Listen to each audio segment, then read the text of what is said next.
일단 최근에 사실 엔터주가 펀더멘털이 그렇게 나쁜 것 같지는 않은데 네. 실적이 뭐 다 안 좋은 것도 아니고 일부 종목이 안 좋기도 하긴 했는데 뭐 다 안 좋은 것도 아니고. 근데 작년 뭐라 할까요? 좀 길게 보면 이게 작년에 8월부터 네. 그 우리 반도체를 중심으로 장이 좀 사실 급등했었잖아요. 네. 근데 그 이후 그때부터 보면 조금 엔터주들은 시장에서 이렇게 주도 섹터 쪽에서 조금 밀린 것 같다는 맞습니다. 생각이 좀 들어서 일단 왜 괜찮은 엔터주가 실적도 괜찮고 네. 이슈도 계속 되고 하는데 맞습니다. 왜 엔터주가 이렇게 시장에서 관심을 못 받나 이유를 한번 들어봤으면 좋겠습니다. 일단 저희가 작년 상반기에 한알령 해제 기대감, 그 다음에 공연 중심의 대형 성장, 약간 이런 그렇죠. 것들 기대감이 선반영되면서 주가가 작년 상반기는 굉장히 좋았습니다. 뭐 하이브, 뭐 SM, JYP, YG 다 좋았었던 상황인데 하반기에는 특히 한한령 관련된 기대감이 좀 빠지면서 주가 하락이 좀 있었고요. 그 이후에는 저희가 실적 발표를 하면서 아무래도 저희가 신성장 동력이라고 해당하는 해외 현지화 그룹에 대해서 투자를 좀 많이 감행을 했습니다. 해외 현지화 그룹. 네, 예를 들면 캐치아이라든지 아. 미국에서 현지에서 활동하는 아이돌을 뜻하는데 거기 관련된 인프라 비용이 굉장히 많이 듭니다. 예를 들어 그렇죠. 신인 같은 경우는 보통 뭐 많이 들면 50억 이렇게 얘기를 하는데 해외 현지화는 뭐 500억에서 1000억 이렇게까지 들다 보니까 한 그룹 하는데? 네, 한 그룹당입니다. 그렇게 차이가 많이 납니까? 네, 차이가 굉장히 많이 나서 그래서 이 친구들이 사실 성장성은 사실 포텐셜은 훨씬 더 크거든요. 근데 초반에는 들어가는 비용이 워낙 많다 보니까 작년에 그 실적 추이를 보시면 매출액은 저희가 기대하던 것보다 항상 잘 나왔는데 네, 그렇더라고요. 이익단에서 쇼크가 계속 나오다 보니까 이게 신뢰성이 좀 맞나라는 의문이 좀 더 제기되면서 주가가 좀 지지부진했던 모습이 있었습니다. 해외 현지화 그룹 이건 사실 좀 그동안에 저도 캐츠라는 그룹 말씀하시길래 기억은 나긴 하는데 그냥 그런가 보다 했었는데 비용이 그렇게까지 국내에서 키우는 것과 차이가 난다고 그런다면 이거는 어떻게 보면은 우리 엔터사들 특히 이제 4대 엔터타들의 실적에 굉장히 중요한 변수가 될 수 있다는 얘기인데 네. 이거를 적극적으로 하는 회사와 네. 이거를 그렇게까지 우리는 뭐 이렇게 하는 회사도 있을 것 같은데 어디가 그렇게 적극적으로 합니까 이거? 일단 하이브가 저희가 작년 실적 기억해 보시면 계속 쇼크가 났습니다. 3분기, 4분기 거의 BEP에 해당하고 3분기 같은 경우는 영업 적자가 좀 심하게 났었는데 그랬었죠. 이게 작년에 해외 현지화 그룹만 6팀이 데뷔를 했습니다. 미국 제일 현지화 적극적이군요. 캐치아이 같은 경우는 뭐 재작년에 데뷔를 했고 작년 같은 경우는 일본 현지화 그룹, 그다음 남미에서만 5팀이 데뷔를 해가지고 이게 어떻게 보면 초기 비용이 되게 몰렸던 그러네요. 해라고 보시면 되고요. 올해 같은 경우에는 사실 해외 현지화가 미국 걸그룹 한 팀만 예정되어 있어서 어떻게 보면 비용도 기저효과 때문에 올해는 좀 수익성이 그러네요. 개선될 것으로 보고 있습니다. 그러면은 현재로서는 이거를 제일 적극적으로 하는 데는 하이브다. 네, 맞습니다. 근데 작년에 그게 뭐라 해야 될까요? 하여간 돈 많이 들어가는 게 작년에 거의 다 반영이 됐다. 네. 그래서 올해는 새로 뭐라 할까 출범한다고 표현이 좀 그렇고 새로 데뷔하는 친구들. 데뷔하는 친구들이 한 팀밖에 없고 네. 기저효과도 있다. 맞습니다. 그래서 일단 숫자상으로는 작년보다는 훨씬 좋아지는 게 네. 나타날 가능성이 높다. 네, BTS까지 오니까. 그렇게요. 네. 그럼 이거는 이 해외 현지화 그룹 이거는 하이브가 선도하고 있다라는 거. 네. 나머지 그룹들, 나머지 회사들은 이거에 그렇게 적극적이지는 않다고 봐야 되는 겁니까? 일단 SM에서는 뭐 국내 이외에는 그 일본이랑 중국 쪽에서 좀 준비를 하고 있고요. JYP 같은 경우에는 미국 현지화 그룹을 뭐 캐치아이랑 같은 시기에 냈었는데 작년엔 내지는 않았습니다. 근데 올해 같은 경우에는 뭐 추가적으로 나올 예정이라 여기에서 추가 비용이 좀 발생할 수는 있는데 일단 전반적인 기조는 하이브가 먼저 인프라 비용을 좀 쌓는다는 개념에서 좀 기다렸다가 인프라가 좀 쌓이면 그때 좀 우리도 내자 약간 이런 식의 방식입니다. 하이브가 이제 완연하게 대장주군요. 맞습니다. 업계를 좀 이끌고 있습니다. 그러니까 말입니다. 그러면 이제 요 얘기를 좀 해봐야 될 것 같습니다. 이게 이제 업계 전반에 관련된 얘기를 좀 먼저 좀 말씀을 듣고 있기 때문에 대형 IP들 우리가 흔히 얘기하는 그래서 BTS 완전체 컴백 이게 얼마 안 남았죠? 네. 광화문 공연이 맞습니다. 그거 뭐 넷플릭스로 또 생중계도 한다면서요? 맞습니다. 그리고 그다음에 블랙핑크 같은 경우는 작년에 월드 투어 시작을 했는데 올해 음반이 또 나왔더라고요. 얼마 전에 확인해 보니까 그게 있고 근데 또 벌써 관심이 되게 많다라고 선판매도 굉장히 많이 되고 그 대형 IP들이 올해 본격적으로들 다 이제 등장을 한다. 이거는 굉장히 엔터업계한테는 호재죠. 모멘텀 아닙니까? 맞습니다. 저희가 그 작년부터 나왔던 이벤트들이 뭐냐면 과거에는 음반 판매량이 굉장히 중요한 시장이었거든요. 그렇죠. 옛날에는 그랬죠. 그래서 어떠한 그룹이 음반 판매량이 기대치를 크게 상회하면 대부분의 IP들도 같은 모습을 보이겠지 하면서 개별 종목보다는 약간 산업이 같이 움직이는 모습을 보였고요. 네.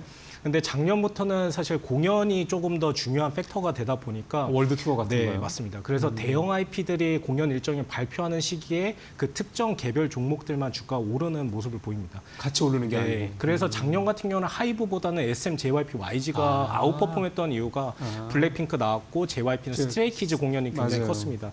근데 올해 같은 경우에는 1분기에 발표된 게 저희가 그 방탄소년단 일정. 그렇죠. 그래서 하이브가 1분기에 실적이 뭐 당연히 좋을 것으로 예상되고 뭐 올해 연간 추정치도 상향 조정되다 보니까 이게 싸다라는 논리가 이제는 나오기 시작을 했고요. 그 논리에서 이제 향후에 나올 일정이 뭐가 있냐를 체크하는 게 굉장히 중요할 것 같습니다. 예를 네. 들면 YG의 빅뱅 같은 경우에는 뭐 컴백을 공개를 하긴 했는데 한다면서요. 네, 근데 그 투어에 대한 일정이 발표되지 않으니까 이게 투어 규모가 뭐 50만이냐 100만이냐 이거는 추정의 지금 영역이라 그렇죠. 주가에는 아직은 반영되지 않은 모습입니다. 그러면 JYP는 뭐 대형 IP가 네. 없나요?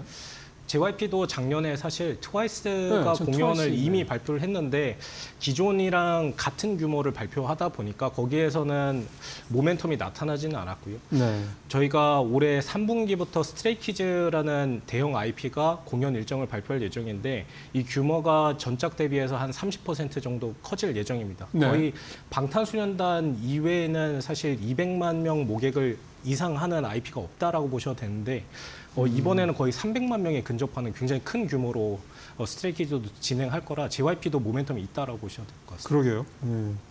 근데 YG는 이제 블랙핑크고 블랙핑크, 빅뱅. 빅뱅이고 그다음에 JYP가 스트레이키즈. 네, 맞습니다.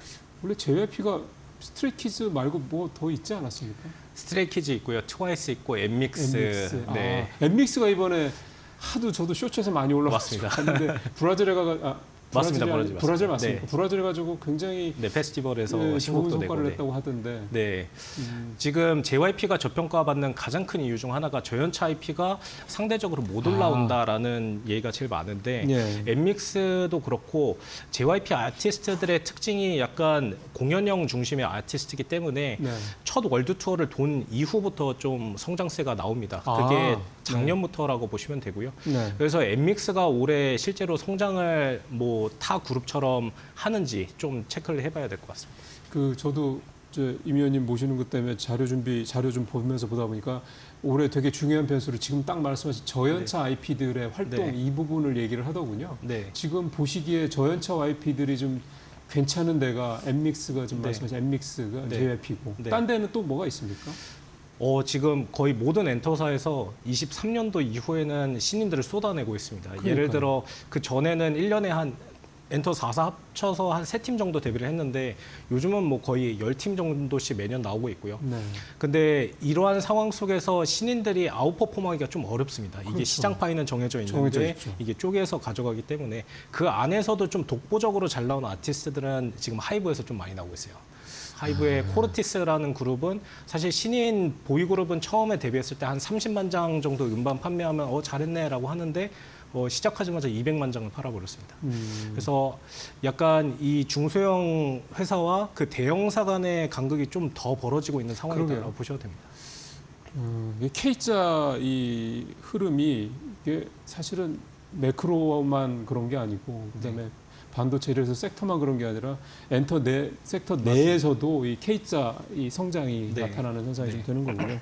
그럼 결국은 이제 잠시 후에 뭐 여쭤보겠습니다만 뭐 엔터 쪽에 투자하시는 분들 입장에서 봤을 때는 이제 좀 더 투자 대상이 좁혀지는 효과가 네. 있을 수 있겠다 생각도 좀 듭니다. 이 저연차 말씀을 하시면서 좀 드는 생각이 이렇게 대규모로 국내에서 신인 어떤 그런 IP들을 쏟아낸다는 얘기는 거꾸로 얘기하면 그만큼 회사 입장에서 때는 비용이 늘어난다는 얘기도 될 것 맞습니다. 같은데요. 네. 이게 실적에 네. 매출이 꾸준히 늘어도 아까 작년같이 이렇게 비용이 늘어나는 식으로 한다고 그러면 이 수치가 영업이익이라든가 뭐 네. 이런 것들이 그렇게 썩 예쁘게 나오지 않을 수도 있겠다는 생각도 문득 드네요. 맞습니다. 그래서 단기적으로는 이익이 사실 24년도, 25년도가 좀 아쉬웠던 부분이 신인에 대한 투자 비용 때문에 쇼크가 그러니까요. 났었고요. 근데 이 신인을 매년 이렇게 많이 낸다가 기존 아니고 올해까지는 좀 많이 내고 그 다음부터는 좀 줄이면서 이 IP들이 커나가는 과정에서 이익 성장을 좀 해보자라고 글쎄요. 얘기를 하고 있습니다. 예를 들어 한 IP가 데뷔를 하게 되면 그 첫 번째 해는 영업이익률이 한 마이너스 30% 됩니다. 그 IP에 대한 건. 근데 그 다음에는 바로 플러스 30에서 40%까지 올라와서 수익성 차이가 굉장히 크게 나타납니다. 그래서 대비가 집중된 해는 수익성이 안 좋지만 그 다음부터 바로 개선되는 효과들이 좀 나오고요. 해외 현지화 같은 경우에는 뭐 빨라도 3년에서 5년 정도는 좀 적자가 이어지다가 BEP가 해결되는 과정에서 이 턴어라운드가 국내 IP보다 훨씬 더 크기 때문에 이 레버리지 효과가 지금 당장보다도 27에서 뭐 29년 약간 이런 오히려? 향후 성장을 위해서 좀 준비를 하고 있습니다.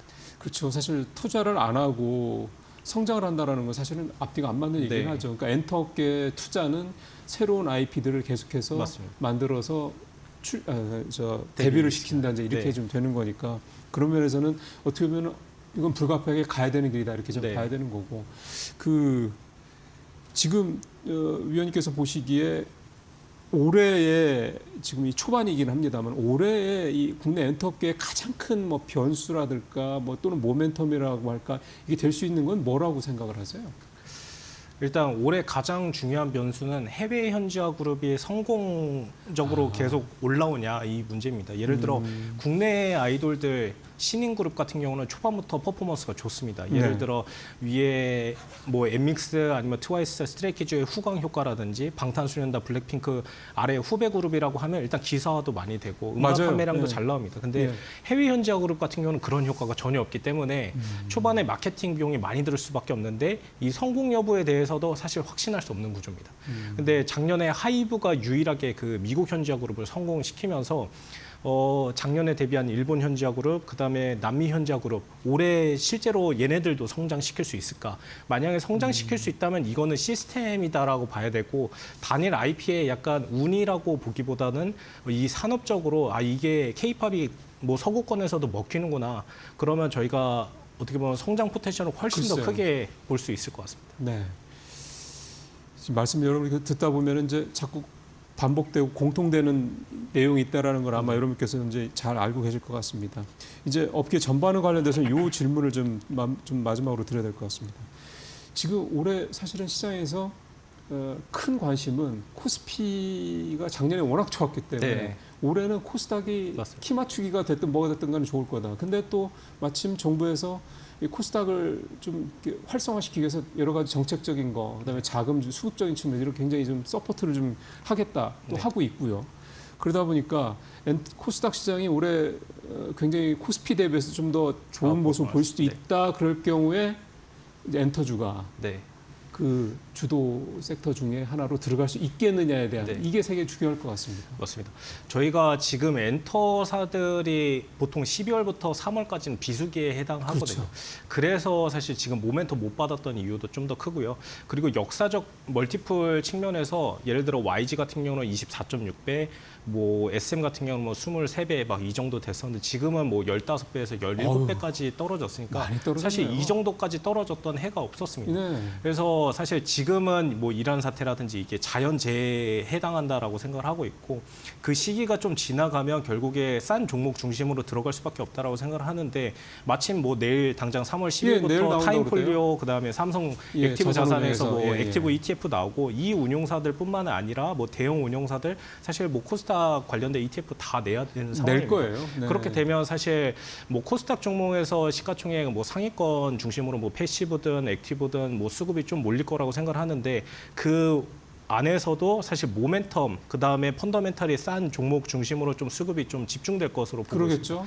그래서 지금 3월 이 시기가 굉장히 투자하기 좋은 시기라고 보고 있는 게 4월부터 이제는 성수기에 접어들다 보니까 실적 개선 효과도 저희는 기대를 할 수가 있고 예. 그다음에 수급 효과가 붙었을 때는 이 논리가 이제는 먹히기 시작을 할 것입니다. 그래서 네. 엔터주들이 이번에 이제 코스닥의 이 코스닥 액티브 ETF 출시를 기점으로 해서 또 시점도 이제 성수기 시점으로 좀 맞습니다. 전환되는 그 시점도 좀 맞물리고 네. 엔터주를 좀 그다음에 또 굉장히 좀 23, 4배 하다가 지금 15배면은 한 30% 이상 떨어졌다는 얘기죠. 그죠, 최소. 그러니까 네. 주가도 좀 밸류도 많이 좀 내려와 줬고, 그러니까 좀 싸졌다는 얘기인 거죠. 그렇게 됐고, 그게 좀 볼 수가 있겠다. 요 말씀도 좀 잘 참고하시길 바라겠고요. 이제 개별 종목 얘기로 들어가 보면 확실하게 4대 엔터 회사 중에서는 하이브가 좀 눈에 띄는군요. 네, 일단은 지금까지 발표된 일정 중심으로 하면 26년에 하이브가 압도적으로 좀 좋은 상황이다라고 말씀드리고 있고요.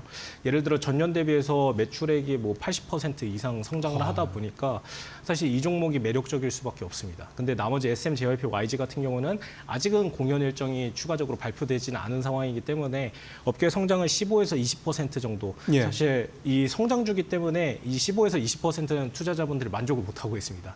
그래서 맞아요. 여기서 추가 성장이 어디서 나올 수 있냐 이거에 대해서 발표를 하려면 사실 가장 가까운 시점은 YG의 빅뱅이라고 생각을 하고 있고요.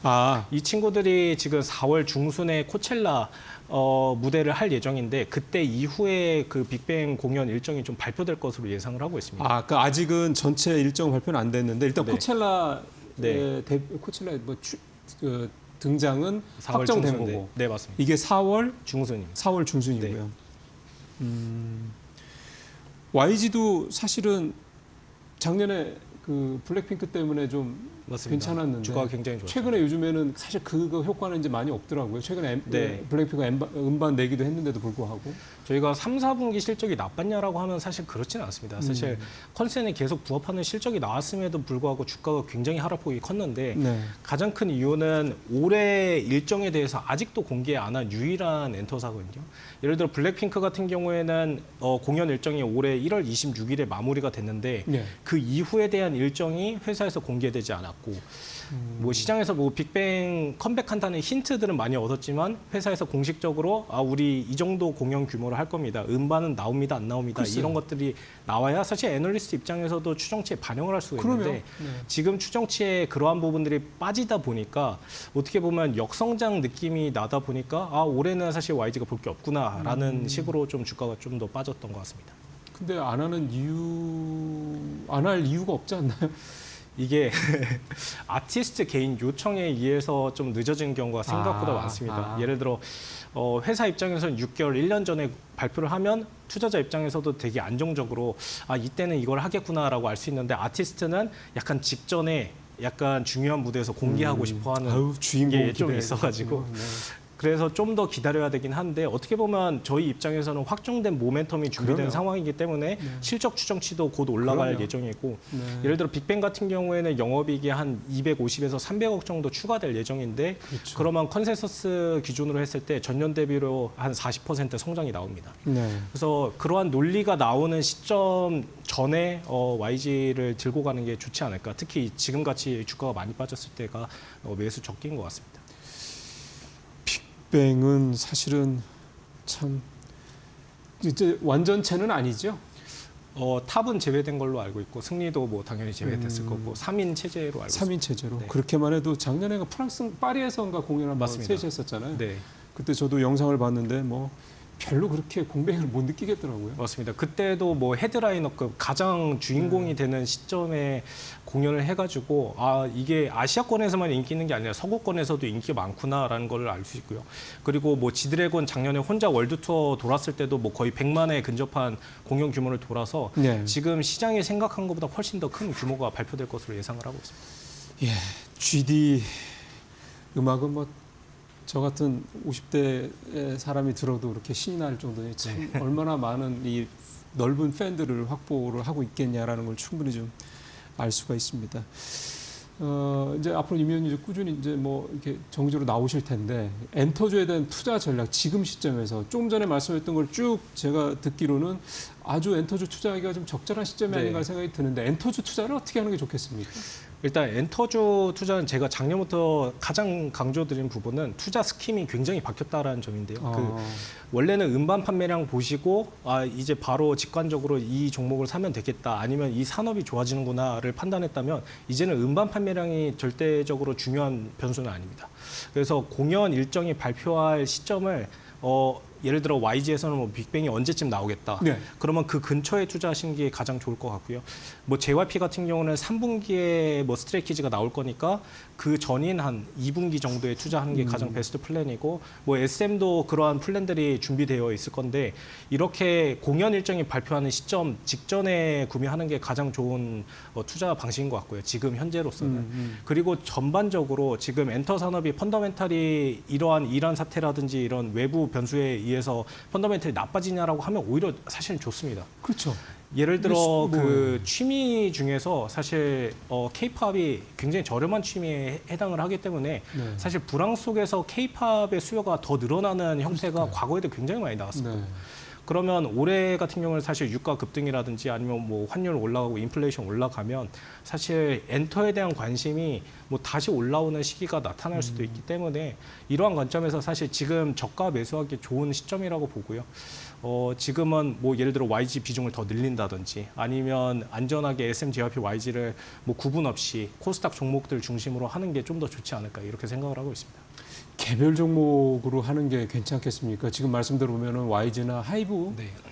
하면은 뭐 나쁘지 않을 것 같다는 생각이 문득 드는데 아니면 이렇게 적어도 4대 엔터사들이 대부분 다 좀 높은 비중으로 들어가 있는 엔터 ETF, 그죠? 네. 그런 걸 하는 게 좋습니까? 좀 이럴 때는. 원래 작년 같은 경우에는 ETF 투자를 권해드리지는 않았었습니다. 그 일정마다 그 투자 타임라인이 굉장히 다 다르기 다르니까. 때문에 근데 올해 같은 경우에는 사실 전반 펀더멘탈이랑 상관없이 너무나도 주가가 좀 많이 빠진 떠져 있기 상황이고 때문에. 수급도 어떻게 보면 코스닥 종목 중심으로 들어온 상황이기 때문에 저는 뭐 K-팝 ETF 관련해서 글쎄요. 뭐 에이스 K-팝 같은 경우는 엔터 4사 비중이 굉장히 높습니다. 뭐 그런 ETF 중심으로 투자하시는 게 지금 시점에는 오히려 좀 더 안전한 투자이지 않을까 이렇게 생각을 하고 있습니다.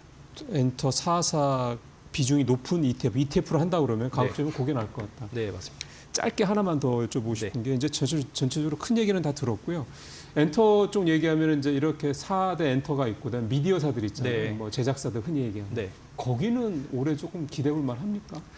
일단 뭐 CJ E&M 스튜디오 드래곤을 그렇죠. 많이 여쭤보시는데 제가 이번에 나온 자료에서 언급했던 게 사실 미디어 산업이 업황이 단기적으로 안 좋다기보다 이게 산업의 협상력이 달라지는 과정에서 이게 어떻게 보면 적정 주가로 내려갔다라고 표현을 하고 있습니다. 네네. 근데 올해는 그래도 기대해 볼 포인트가 뭐가 있냐라고 하면 네. 순수하게 편수가 올라가는 과정에서 사실 작년이나 네. 재작년은 수익성이 굉장히 안 좋았습니다. 네네. 이게 그 고정비가 비싼 산업이기 때문에 이게 네. 레버리지 효과가 나오는 시점에는 저는 투자할 적기라고 생각을 하고 있고요. 네. 예를 들어 스튜디오 드래곤은 작년에 19편 드라마 제작이었는데 올해 25편으로 급격히 늘어납니다. 알겠습니다. 그래서 네. 스튜디오 드래곤, CJ E&M도 수익성 개선되는 관점에서는 네. 올해 천천히 분할 매수하는 관점도 좋을 것 같습니다. 아이고 시간이 조금 짧은 게 아쉽긴 합니다. 네. 네, 여기까지 임수진 위원과 말씀 나눠봤습니다. 말씀 네, 드리겠습니다. 감사합니다.